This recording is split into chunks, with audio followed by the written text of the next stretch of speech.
lakas po ng calling sa akin ni God ngayon. Matagal ko na dapat ginawa kaso hindi ako nagkakaroon ng lakas ng loob na ibahagi. Pero ngayon, ibang-iba yung pakiramdam ko. Talagang gusto sa puso ko. Kailangan kong mag-share lalo sa mga mahal ko sa buhay. May mga bagay na ginagawa nila na hindi kalugod-tugod sa Diyos na hindi ko maibahagi kasi iba yung paniniwala nila. Hindi po ako ganito dati. Nag-start po ito nung malaginip po ako. 2008. Tumatakbo ako. Kasama yung isang mukhang parang Arabo. Yung lugar niya nasa parang Egypt. Ganun yung mga bahay doon sa panaginip ko. Nakada tumatakbo kami. At kada tigil namin, tinatanong namin kung nasa si Jesus Christ. Lagi nilang tinuturo kung nasaan. Pag tinuro nila kung nasaan, pupunta na namin, tatakbuhin ulit namin kung nasa si Jesus. At pag may natigil lang kami na tao, tatanong po ulit namin kung nasa si Jesus Christ. Hanggang sa may isang bahay sa dulo, may matanda na lalaki. Tinanong ko nasan po si Jesus Christ. Nakaharap po siya sa amin. Nasa likod niya yung bahay. Kasamayan niya siya nung papaganan. Nandun daw po si Jesus. Nung pagkatok ko po sa pinto, nung bubuksan ko na, nagising niya po ako ng time na yan. Naisip ko na lang po nung kung nakita ko si Jesus Christ, patay na ako. Pero nangyari, year 2012, na naginip po ulit ako. Ito yung time na nakita ko sa panaginip ko si Jesus Christ. Nandun ako sa labas ng tindahan ng classmate ko. Kasama ko siya sa labas. Nagkaroon po ng malaking tsunami. Kung alam niyo po yung Mount Makulot, natakluban po siya ng tsunami. Kitang-kita ko nung dumadaan po yung tubig. Pero hindi po ako nadadala ng tubig. Biglang dumilib yung kalangitan. Napapunta po ako sa ibabaw ng ulap. Doon po sa ibabaw ng ulap, meron pong chapel. Habang naglalakad po ako papuntang chapel, nakatingin po ako sa langit. Nakatingin po sa akin si Jesus Christ. Nandun po yung mukha niya. Hindi po ganun kalago yung bigot at balbas, pati po yung buhok. Ipapakita ko po sa inyo yung mukha ng nakita ko Jesus Christ sa panaginip ko. Hanggang sa naulit po nung nanaginip po ulit ako. Magkasunod na buwan po yun. May kalaro po akong bata, hindi ko kilala, pero nandun po kami sa labas ng bahay namin. Yung bata po, maliit lang, mga 5 years old po siguro. Habang inihahagis ko siya, babagsak siya na nakatiwarik, pero nakahang siya sa harap ko. Tapos hahawakan niya ako sa balikat ko. Ako naman yung itatapon niya. Baliktaran na nangyayari. Pagkahagis sa akin, ako naman yung lalabas na nakatiwarik sa harapan niya. Hahawakan ko siya sa balikat, siya naman din yung itatapon ko. Palitan kami hanggang sa nung ako na yung tinapon niya, napapunta ko sa ibabaw ng mga ulap. Maya-maya may napapuntang lalaki sa tabihan ko. Naging puti yung suot niya. Maya-maya naging puti na rin yung suot ko. Hanggang sa nagdatingan yung mga tao na dalawahan na mga nakaputi na rin. Tapos nagkaroon ng hagdan na ulap. Inakyat namin. Yun po yung naalala ko nung sa panaginip ko. Tapos nagising na po ako.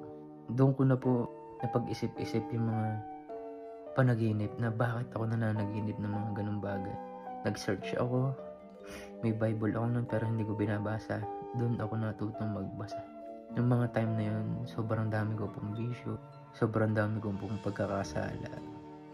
Lahat ng mga kasamaan o hindi magandang bagay na tinatagalan ng isang masamang tao. Parang ramdam ko na sa akin hanggang sa nung this year, na naginip po ulit ako. January, nasa barko po ako that time. Break time namin nung 1 p.m. Nung po sa panaginip ko, tinitipon ko yung barkada ko sa harap ng bahay namin. Hali kayo, maghanda kayo. Malapit na mangyari. 2 beses ko po inulit sa kanila. Hali kayo, malapit na mangyari, maghanda kayo. Tapos umikot po ako doon sa labas ng bahay ng lola ko. Papasok po doon sa kanila. Nandun po yung mga tito-tita ko, nanay ko, lola ko. Ganun din po sinasabi ko. Hali kayo, maganda kayo. Malapit nang mangyari. Kasi nagising ako nung time na yun. Sobrang init ng pakiramdam ko. Sobrang init ng tenga ko. Pulang-pula yung tenga ko. Chinat ko agad sa pinsan ko kasi nakakakwentuhan ko siya nun sa mga gantong bagay. Ang binabanggit ko pong malapit na mangyari ay yung nakita ko po si Jesus sa panaginip ko. Hanggang sa nung June 5, na panaginipan ko ulit. Doon sa panaginip na yun, na ramdam ko, kinukuha na ako ni God. Ramdam ko nawawala na ako dito sa mundo. Na habang iniisip ko yun, na mawawala na ako dito, iniisip ko na kung handa na ba ako. Kasi once na mawala ang isang tao na hindi nakakapagsisi sa kasalanan, automatic sa impyerno po yung punta. Natuto po ako magbasa ng Bible at napakarami pong aral na matututunan. Kung gusto niyo pong makapasok sa kaharian ng langit, ang Bible po ang manual ng buhay. Yun po dapat ang sinusunod natin. Hindi yung mga haka-haka, hindi yung mga tradisyon na ginagawa ng mga tao na wala sa aral ng Diyos. Hindi nakasulat sa Biblia. Gusto na ibahagi ng Diyos kung ano yung dapat nating gawin. Nabubuhay tayo dito sa mundo hindi para magpayaman o kung ano man.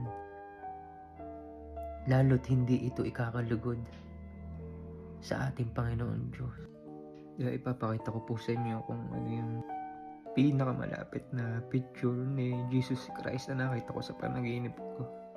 Nag-scroll po ako sa Yahoo. Yahoo po kasi lagi ako pagka nagbabrowse.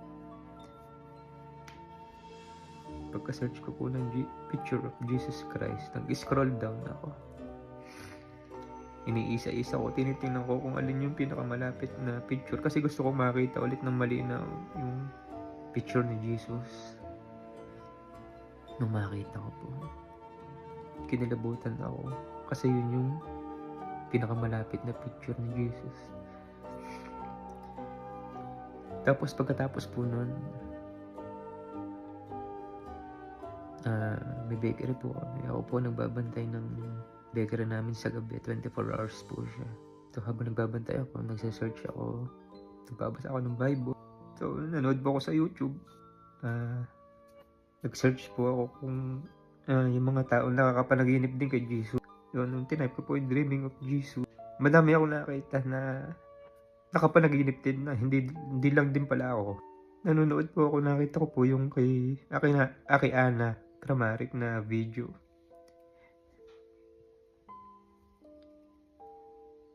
She was only 4 years old nung nagka-vision po siya kay Jesus Christ. At yung age ng between 8 to 9, pinaint niya po yung picture ni Jesus.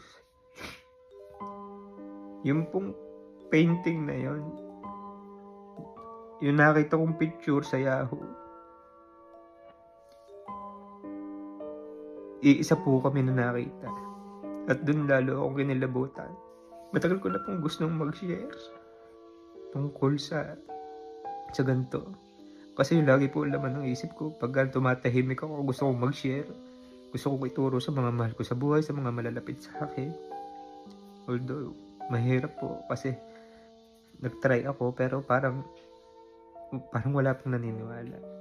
Na-share ko po minsan sa mga barkada ko. Kasi dati lasenggero ako. Tumigil ako ng pag-inom. Tumigil ako ng paninigarilyo. Sobrang napakamaloko po dati. Grabe din po akong magmura. Masasabi kong masama din akong tao. I try na magmariwana. Pero lahat naitigil ko. At sinisikap ko pang makasunod pa sa Diyos. Hanggang sa nung matuto din po ako magbasa ng Bible. Doon ko po nabasa yung verse na chapter 2 verse 17 to 21. Ito ang gagawin ko sa mga huling araw, sabi ng Diyos. Ipagkakaloob ko ang aking espiritu sa lahat ng tao. Ipapahayag ng inyong mga anak na lalaki at babae ang aking mensahe. Ang inyong mga kabataang lalaki ay makakita ng mga pangitain at ang inyong matatandang lalaki ay magkakaroon ng mga panaginip. Sa panahong iyon, ibubuhos ko rin ang aking espiritu sa aking mga alipin, maging lalaki at maging babae. At ipapahayag nila ang aking mensahe. Magpapakita ako ng kababalagan sa langit at mga himala sa lupa. Dugo, apoy, at makapal na usok. Ang araw ay magdidilim at ang buwan ay pupulang parang dugo bago dumating ang dakila at maluwalhating araw ng Panginoon. At sa panahong iyon, ang lahat ng hihingi ng tulong sa pangalan ng Panginoon ay maliligtas. Pero meron din pong verse sa Bible na hindi lahat ay maliligtas. Yun lamang po ng mga taong sumusunod ng buong puso sa ating Panginoon Diyos. Hanggang sa may verse din po ako nabasa, mga awit 27:7. Dinggin mo, O Panginoon, pagka ako'y sumisigaw ng aking tinig. Maawa ka rin sa akin at sagutin mo ako. Nang iyong sabihin, hanapin ninyo ang aking mukha. Ang aking puso ay nagsabi sa iyo, ang iyong mukha, Panginoon, ay hahanapin ko. Huwag mong ikubli ang iyong mukha sa akin. Huwag mong ihiwalay ang iyong lingkod nang dahil sa galit. Ikaw ay naging aking saklolo. Huwag mo akong itakwil o pabayaan man, O Diyos ng aking kaligtasan. Doon po sa verse na yon, naramdaman ko po yung time na napanaginipan ko si Jesus Christ. Nagpakita siya sa akin. Hindi ko agad na ituwid lahat ng pagkakamali ko. Hindi ko lahat na i-share, lalo-lalo yung mga magagandang aral na dapat tinataglay natin para sa ikalulugod natin sa harap ng ating Panginoon Diyos Ama. Gusto na ng Diyos na manumbalik tayo sa Kanya. Kasi mabilis na yung buhay natin. What if bukas dumating yung takdang araw ng Diyos? O kung hindi man yung takdang araw ng Diyos, paano kung yung takdang araw mo o takdang araw ko na hindi ka man lang nagbago, hindi ka nagsisi? Ini-encourage ko kayo, kung sino man po kayo nanonood ngayon, isipin nyo ng taimtim. Paano kung ka na bukas? Hindi mo pwedeng sabihin pag nakita mo ang Diyos, joke lang po, teka lang po muna, hindi pa ako nagbabago. Hindi nyo po pwedeng sabihin yun. Once na mamatay ang tao, wala na yun. Kung ano na yung ginawa mo, kung hindi ka nagsisi, automatic po, sa impyerno na yung punta. Habang nandito pa tayo sa lupa, habang may pagkakataon, dapat magbago na tayo. Kasi napakabilis na ng araw. Yung words of wisdom ko nga, habang mabilis na lumilipas ang mga araw, mabilis din dumadating ang taktang araw. Paano kung bukas dumating na ang second coming? I-share ko din po sa inyo, hindi lang ako ang nakakapanaginip tungkol kay Jesus Christ. Hindi lang din ako yung nakakaramdam ng mga ganitong presensya ng Espiritu Santo na basta sobrang iba po ng pakiramdam. Hindi po siya unusual na nararamdaman na katulad po ng iba. Sineshare din po nila kasi yun na po yung kailangan. Ang kailangan po natin ay makapagsalba ng kaluluwa ng ating kapwa. Hindi po para intindihin pa kung paano tayo yayaman bukas. Hindi na po para kung paano tayo aasenso. Yun po ay kung paano natin maiisalba ang ating kaluluwa at makasama ang ating Panginoon Diyos. Ayon po sa Mateo chapter 24 verse 43 to 44. Unawain ninyo ito. Kung alam ng may-ari ng bahay kung anong oras sa gabi darating ang magnanakaw, siya'y maghahanda at hindi na ipapabayaang pasukin ang kanyang bahay. Kaya't lagi kayong maging handa sapagkat darating ang anak ng tao sa oras na hindi ninyo inaasahan. Mag-share pa po ako ng ibang video para ituro yung mga aral na dapat nating sundin at isabuhay na naaayon sa kalooban ng ating Diyos Ama. Hindi po sa kalooban natin. Marami pong bagay na gusto ang Diyos na dapat yun ang sinusunod. At kung makapanaginip po ulit ako ng bago, i-share ko po ulit kasi napakalakas po ng calling sa akin na kailangan ko nang i-share na sana sa inyong mga nakakapanood may matulungan ako, may mapalambot akong puso para manumbalik din ang pananampalataya sa ating Diyos Ama sa ngalan ni Jesucristo. God bless po sa ating lahat. Amen.